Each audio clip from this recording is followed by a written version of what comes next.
going to start talking about how to read chemical formulas and also how to name them. So first off, a chemical formula is just our shorthand way to use our symbols and numbers to represent what a substance is as a compound.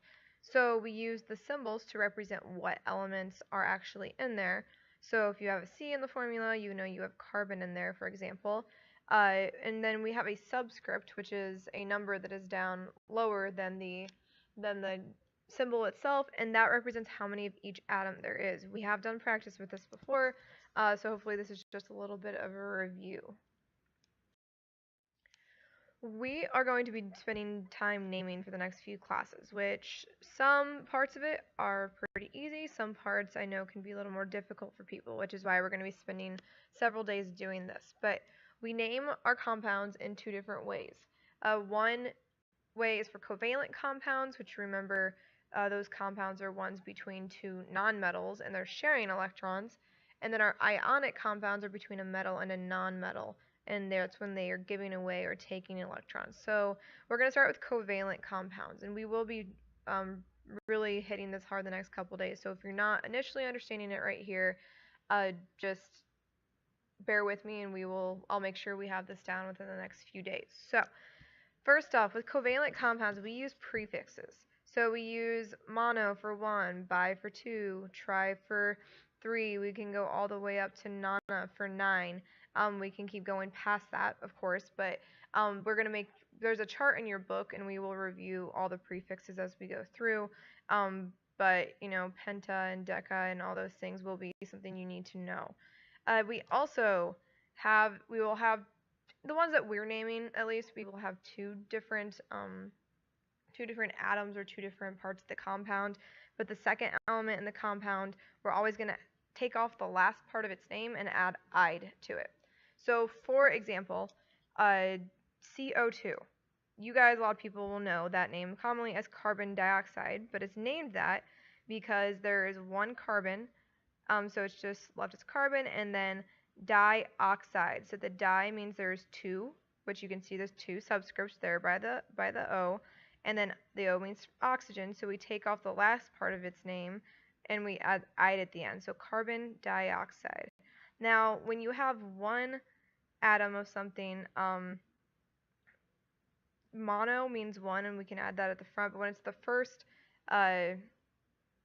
when we'll talk about the exceptions, but there are some exceptions with mono in front of things. So that's why you could write mono carbon dioxide, and that would mean the same thing, but we write it as carbon dioxide in this case. So second example, we have two nitrogens, so we write dinitrogen, and then we have one oxygen, so we write dinitrogen oxide, because we just have one oxygen. Again, the mono is typically interchangeable, and we'll talk about those rules later.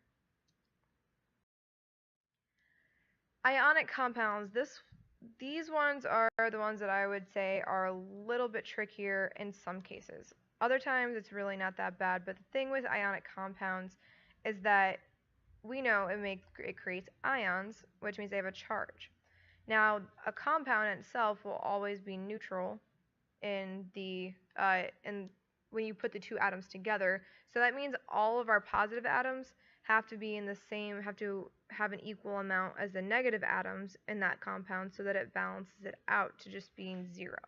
So that's the tricky part of this, is determining if you're given a name, and we're writing out the formula, because we will practice both ways. We'll practice naming compounds and we'll practice writing compounds with the name.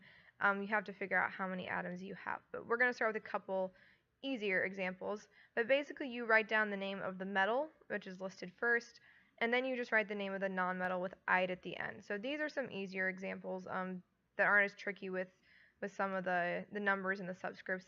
That's the stuff we'll be doing together. But first example, we have NaCl.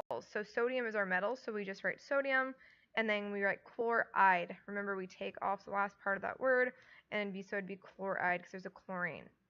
Second example, it's still pretty easy. We have MgCl2, and that means we have magnesium as our metal, so we write that, and then chloride again for Cl. Now, you may notice there's two chlorine atoms there.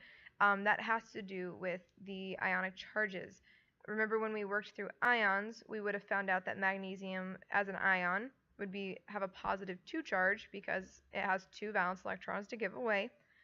But chlorine only has a negative 1 charge because it has 1 valence electron, it would take 1 valence electron because it has 7 total and just needs 1.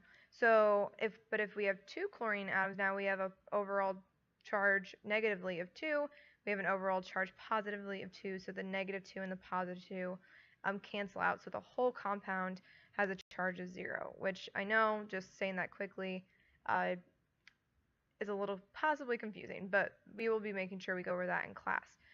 For extra credit, I would like you to, I'll just make it easy, just put a star at the top left corner of the page, and I will give you extra credit for listening to this.